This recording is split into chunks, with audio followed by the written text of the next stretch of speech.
Happy Wednesday, or should I say happy hump day. You're watching the John McEntyre Money Show live, prime time. John McEntyre. We have a show tonight. I want to answer a few questions about the top three investments, or what I consider my top three investments. But before we get into it, I want to share some wallet wins here. The first wallet win being we have power after 4 days. That is a wallet win. These wallet wins that I'm sharing, they're basically from Hurricane Helene. I'm seeing so many people that are finally getting power back. They're getting beginning the long trek of getting their life back in order, and so I just want to make sure that we celebrate with them because they need all of the encouragement that they can get. So that's what I want to do. So the first one is we have power after 4 days. Uh, Wallet win number two. This is good. I completed my FEMA application yesterday and I was approved today. So I'm glad to hear that because FEMA did say that they were going to move as quickly as possible with this, and they had the 1-800, the hotline for you to call. And from what I'm understanding, what I've been seeing, talking to different people, it's pretty straightforward process with this one. Some people say that the slowest they've been pretty much has been like maybe uh, almost 2 days, not quite.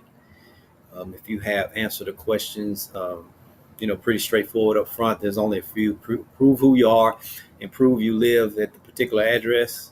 Um, because FEMA has said that the place has to be declared a disaster area for you to receive those the benefits and everything.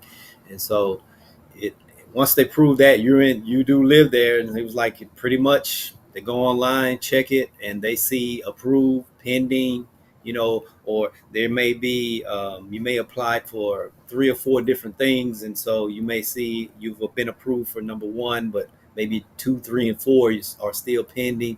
So you have to keep checking back, and um, that's what I saw with the people that I've been talking to. So that is a wallet win.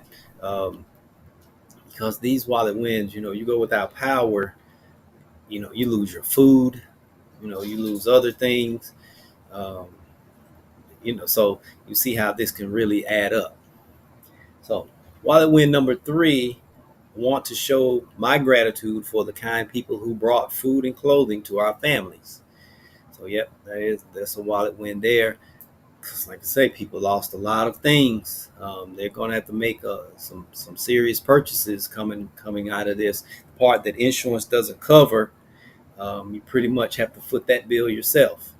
And so, out of the kindness of strangers, people are receiving, the daily necessities, things that you sort of, you just sort of take them for granted. They're always there. And so, when something like this happens, you actually see some of the stuff that you really need on a daily basis until you don't have it. So there we go. We have 3 good wallet wins there. We definitely want to celebrate those. I'm glad to see that people's lives are starting that process of getting back on track, even though we do have a long way to go. But you know, like one lady said it today, we're all she was from California, and she was like, we're all in this together. We're all going to do our part to help, America get back on track, all of America. So that is a good thing. All right. My topic for today, like I was saying, is what I consider my top three investments, and people that that I've talked to, mentors and other trainers and coaches that have been in this field. People that have built wealth. Um, they've all shared their top investments, and it pretty much you look and you see like the same three on top each time. And so I'm just going to cover these quickly here and go with our question of the day, and then we'll be done for the evening. So my top investment, in my opinion, I want to pose it as a question first. And this is, I'm talking from my favorite entrepreneurs and investors.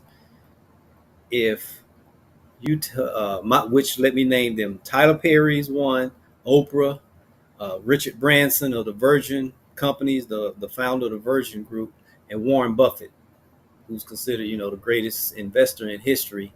Um, if you took all of their money, cleaned out all of their bank accounts, and they lost everything, where will they be in 5 years? They'd be right back billionaires again. They'd be right back wealthy, is what it is. Um, and the top reason, all of them, they've been asked this question, what should you invest in? And all of them have said education. And when you think of education, they say more, not just the regular education of going to school, but all forms of education. And number one being, constantly increasing the education in your chosen field, your profession or whatever it is, your line of work. Constantly increase the knowledge because it's constantly changing now. You have to stay in front of it. In the professions, most of us, we have to take continuing education, and that's really, so many hours a year. For instance, in real estate, we have to do 8 hours. Insurance is like roughly 12 hours a year, but it's done 24 hours every 2 years here in North Carolina. And in my opinion, that's the bare minimum. That really, if that's all you do, you really won't stay in the professions long anyway, because things are changing much, much faster now. And what works today may not work tomorrow, or Congress may change a law in your profession that what you was able to do, you can no longer do it, or you have to do it in a different way. And so you have to constantly invest in your education. That's one, in your chosen field. The other is, all of them say you have to invest in your financial education and investing. You have to understand money because it's so important. And that's how they would get their money back much quicker. They would actually get it back, and probably even more, is because of their education and understanding financial education and investing. They know the art of making, not having to have money to make money. They know that it's all in the idea. Warren Buffett said, if you show me an opportunity, the money follows it. The money follows the opportunity. You just have to know how to work the opportunity, and then the money will be there. Um, Oprah, all of them, they was like, they asked Tyler Perry, what would you do if you lost everything today? He said, today, I'll just grab a camera on my phone. I'll go out, start talking to people, start up a YouTube channel, and there we go. He said, and he said, because it's a lot easier than it was when I started out. He said, so, you know, um, that, so that's talking from, personal experience, and that education and being able to take money. Warren Buffett, he was like, you take my money, um, I'll go out, I'll find some underperforming company in the industry, maybe work for it for a little while, and go from there. Each one of them had a strategy right off the, like right off the top of their head. They each had a strategy of what they would do. And so that was the second educational investment. The third one is personal development, um, which is the ability to earn. They would just invest in themselves, like those things of patience and diligence and consistency, and being bold and not afraid to ask for what you want. Those types of things, and knowing your value, the personal development, the discipline, the self-discipline, and things like that, being able to, persist.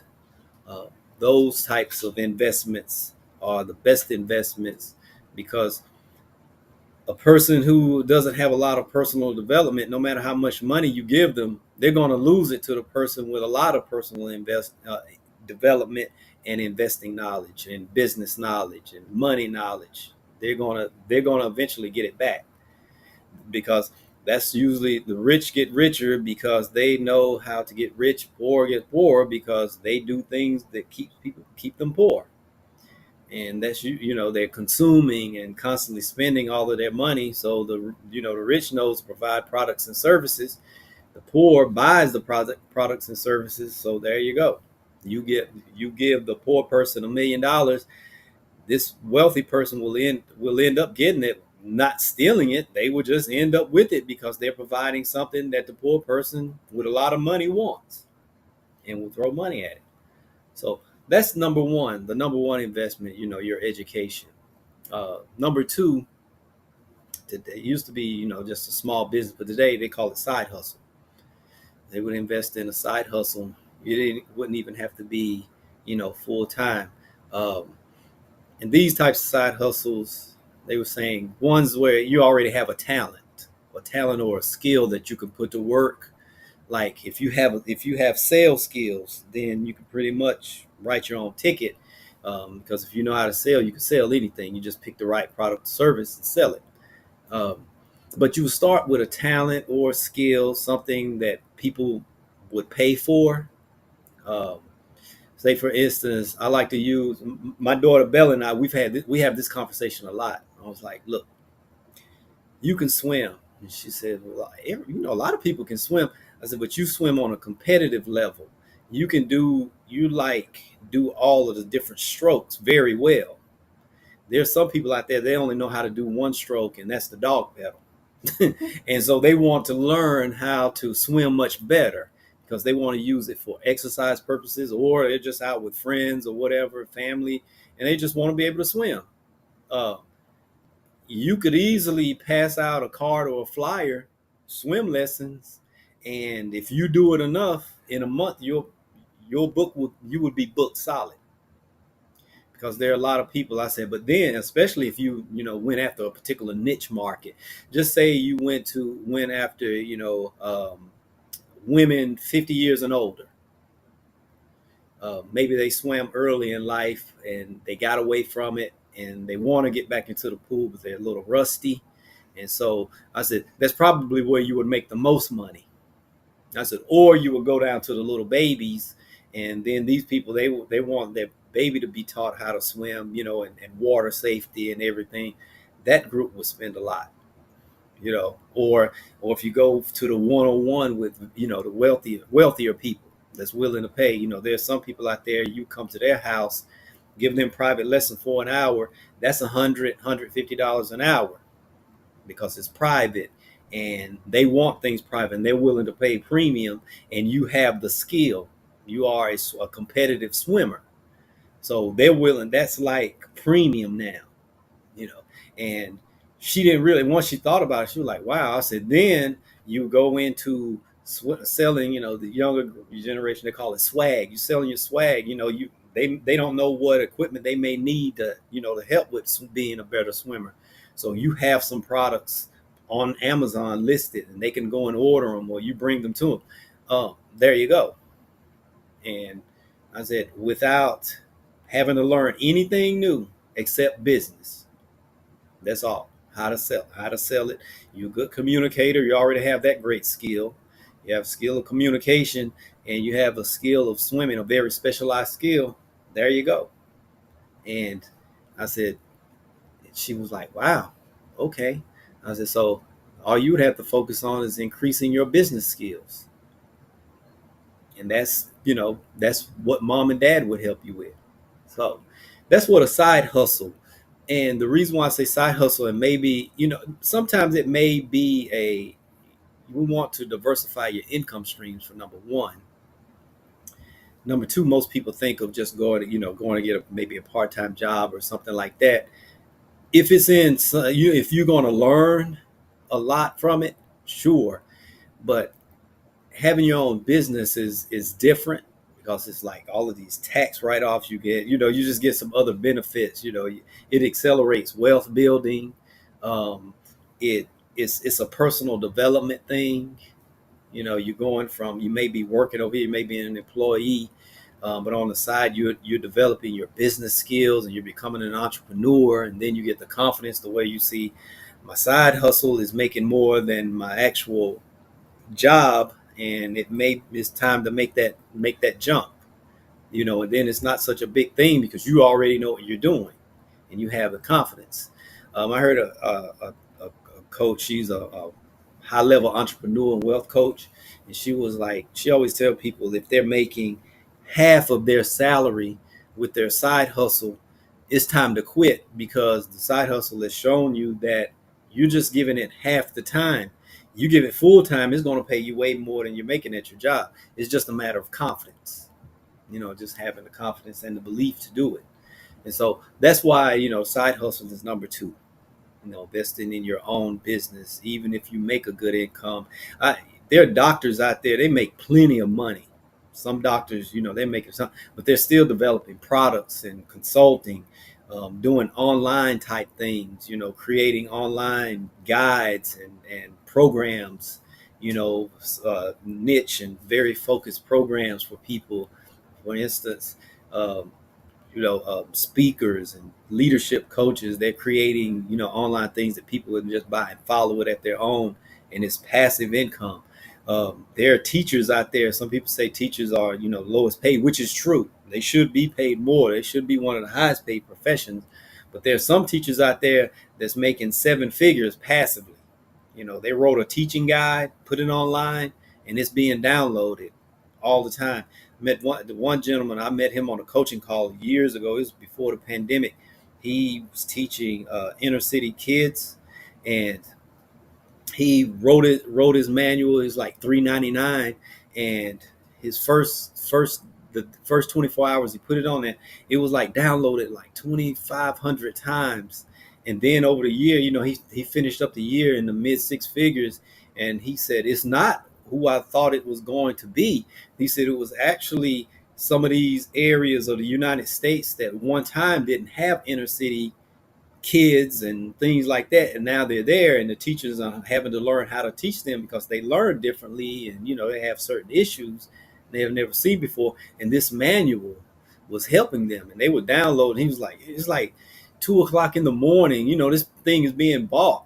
And so, but his income is diversified, so now he's still in the classroom because he loves teaching, he loves being in the classroom, but he doesn't have to be concerned about his pay. He actually gets to use those checks he makes from teaching to help those inner city kids, and the parents, they need lunch, they might need clothes, they might need something, and he's taking some of the other wealth that he's building because he's wealthy, and so he's doing a lot, and he's like as happy as he can be. I mean, he was like, I didn't know life could be this good, you know, and that came off of a side hustle. So that's why that's number two. Number three is just your health. It's your health, because no matter how educated you are, no matter if you have a business, your health goes south, you're not doing so well. Um, I remember when I was reading one of the books, and it had a biography of John D. Rockefeller. We all know him, Standard Oil. He lived to be 99. He was lying on his deathbed, and he said, I would give all of my fortune for one more day. He was investing. I mean, this guy back then, I mean, they was like, today he would be like a trillionaire. Um, he was spending millions of dollars a year with the top doctors and nutritionists and all of this. He and Henry Ford, all of these big industrial guys, they had like the same group of doctors and people that taught them how to eat, what to eat, how many times to chew, all of this type of stuff. And they were all doing it. And when they got to the end of their life, near the end, they were like, I give this all up just to have one more day on this earth. Just to have, or some of them that didn't make it that far, and they were like, I would give my fortune just to have my health, because I'm up here, I'm wealthier than 99.999% of the people, but there are people out here that don't have 1% of what I have, and they're healthy. I would give it all away to have that. And it's not just physical health, it's mental health also. Because stats, now that they're beginning to show statistics that people that are more financially secure, they have better mental and physical health, mainly because of the reduction of stress. It's very stressful living hand to mouth constantly, not knowing where if you're going to eat that day, things like that. In the classroom, in schools, the kids that don't perform as well, they're usually because they're in homes where they don't have a good diet. They don't have, they're not getting good rest. They don't know what's going to happen from day to day, and that insecurity is very stressful. And they cause a lot of ailments. The stress causes all the other stuff. Like low income adults, um, they're constantly doing studies. Low income adults are, they have the higher rates of heart disease, diabetes, strokes, and other chronic disorders, which are caused by the stress of everyday, that everyday stress of just trying to make it each and every day. And some of the companies now, that's why some of the companies with what would happen with COVID, they're being more flexible with work, being like you can work more from home. They were showing that, productivity is high from the people that are working from home because they don't have the stress of that commute and things like that. And they can do their morning rituals and get into their day. And when they do work, they work very hard and focused, and they get just as much work done. So some of the companies so we're not so much as concerned with time as we are with production, because some people are actually getting 8 hours of work done in 4, and we're happy. And they're actually, and that it's not that they're knocking off work after 4 hours. They're actually doing more. They're like being more creative, and being better team players, taking on more projects. Like I've done my project, and then quicker to help others with their projects. And they have their circle of friends and things like that they meet with, and some of them they work with them, co-workers. And so they have a day set up. The day is structured for overall mental and physical health. And so that's a good thing. And healthy, like they say, your health is your wealth. So those are my top 3. Those are not just my top 3. Those top 3 that I'm embracing, that I work with on a daily basis, um, and they all work. They don't happen. They're not easy. They're a lot of work. These people did not just cruise their way to the top, to success and everything, but they're there, and you kind of want to follow and listen to the people that know what they're talking about, that they're doing it. So that's my 3. And so that leads me to the question of the day, or question of the evening. Instead of QOTD, it's be QOTE. What's the best investment you've ever made? That's my question. What is the best investment you've ever made? And it's one to really make you think. Some people, they actually forget what's the best investment they ever made. Could trigger something for you to go back to it. Maybe time to think about those, the how you are performing in your better days. Those ideal days. What you are actually doing. I've talked to some older people that have gotten back into that, and they're like, I'm not worried about retirement because I'm actually back to who I always wanted to be. And so I don't want to give this up. I got a lot of time to make up. So it was like, yeah, I may have to take Social Security or whatever at 70 or whatever, but I'm not going to retire. There's no plans for that because I'm back to myself. That's why I asked that question. What's the best investment you've ever made? All right. So that being said, I hope I said something important that was of value to you. If it is, like the video, share it, subscribe to the channel, share your wallet wins, share your questions, your comments, topic suggestions. I'm open to it all.